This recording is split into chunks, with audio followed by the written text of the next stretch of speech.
Good morning, જય માતાજી. વાગી ગયા સવારના 6:30. પછી મૂકી દીધું શાક અને ચા. પછી મેં કરી લીધા સૂર્યદાદાના દર્શન.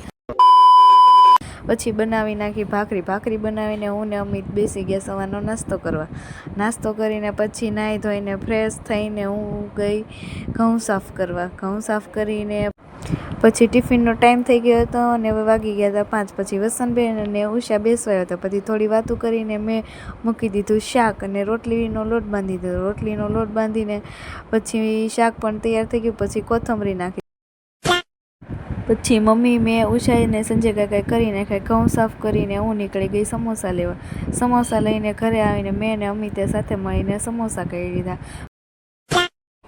હું પછી બનાવવા માંડી રોટલા થઈ ગયા અને પછી વાગી ગયા હતા 8:45 ને અમે બધા બેસી ગયા જમવા. જમીને પછી મેં લઈ લીધો ગેસ સાફ કરવા. ગેસ સાફ કરીને પછી હું સંજવારી કાઢવા માંડી. ને અમારો વિડીયો ગમે તો લાઈક કરો, કોમેન્ટ કરો અને સબસ્ક્રાઈબ કરવાનું ભૂલતા નહીં.